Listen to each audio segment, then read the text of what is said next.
Africa, Cameroon, Lake Nyos, August 21st, 1986. Night falls over the mountains. The air is still.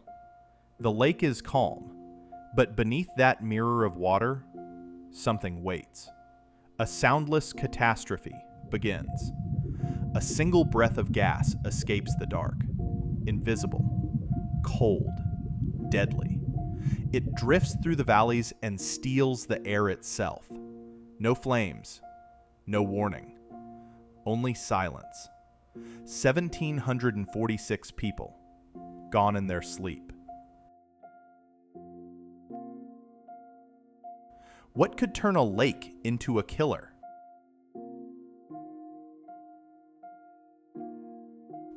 High in Cameroon's volcanic line lies Lake Nyos, near the Nigerian border. From above, it looks peaceful, a perfect blue mirror in a green valley. But beneath that surface rests a sleeping volcano and centuries of trapped breath. To understand it, one must look beneath the calm facade. Nyos sits upon a magma field, still faintly alive. Carbon dioxide seeps through fissures from molten rock, rising continuously, molecule by molecule.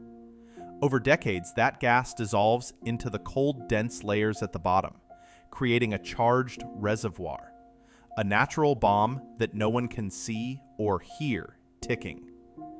Scientists had warned of danger, yet few believed that water itself could turn against life. They lacked data, instruments, and funding. In remote villages, warnings sound like myths. And how can one fear a lake that gives you fish, cools your cattle, reflects the moon? The stillness of Nyos deceived everyone, even those who studied it.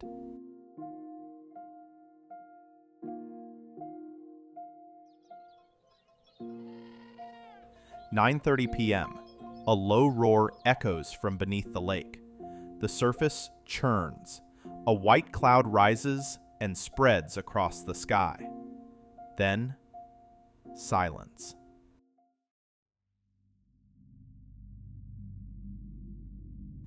The pressure wave travels faster than thought. For 15 seconds, the crater becomes a geyser of mist and gas, millions of cubic meters rushing skyward.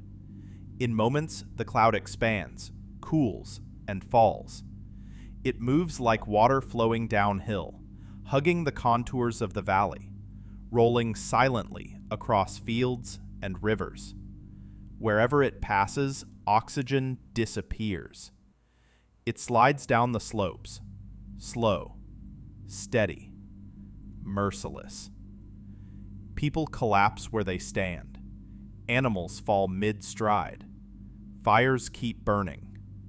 Life stops. Within minutes, nothing. The event lasts less than 20 minutes from start to finish. But in that short span, the physics of an entire ecosystem are rewritten. CO2 levels reach almost 100% near the ground, enough to snuff out every flame and every breath. Even the insects vanish. Dawn comes. The valley looks untouched, but empty. No birds, no voices, only wind through huts and fields. Survivors wake to a world that no longer breathes.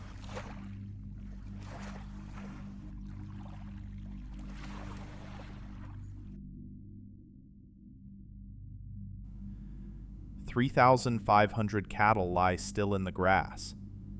Food on tables. Fires still lit. Life gone."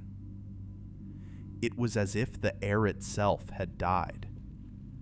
Days later, scientists arrived.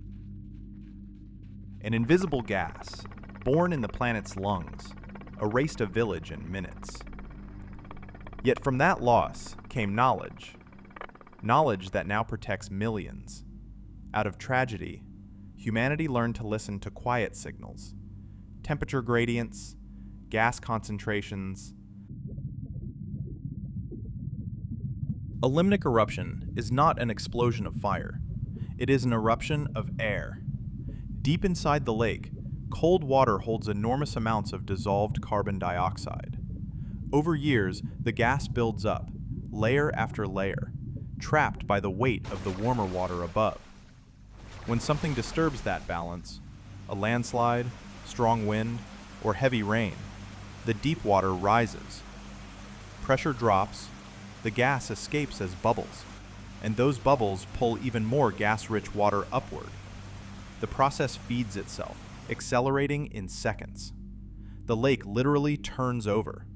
A massive, invisible wave of CO2 bursts out, rolling down the valley, replacing the air people need to breathe. No flame, no noise, just an eruption of gas. A quiet, perfect demonstration of physics at work. After the disaster, engineers designed a simple but brilliant solution: vertical degassing pipes.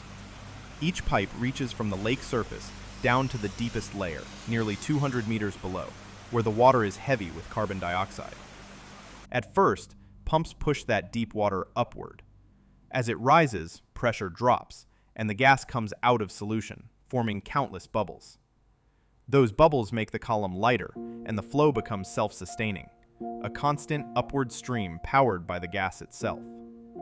The lake now breathes, releasing CO2 slowly and safely into the air, instead of storing it in silence. 3 pipes operate continuously, each one keeping the deep water stable and undersaturated. The system never sleeps. It hums quietly, turning danger into equilibrium. A reminder that even nature's breath can be managed by knowledge and patience. Every sample of water is now a message from below, a conversation between science and the planet itself. Beauty and danger coexist. Sometimes the quietest places speak the loudest truths. 4 decades later, the lake still holds its shape and its memory. Trees have regrown on slopes once stripped bare by the wave of gas. Villagers have returned, cautiously rebuilding their lives near the shore. The crater remains both grave and teacher. Today, Lake Nyos looks peaceful again. Children play on its shore. The mountains stand watch, and deep below, the lake still sighs. It reminds us that silence is not safety, that the earth has lungs and memory. To live here, we must listen, even when the world says nothing at all. Veil origins, impossible truths.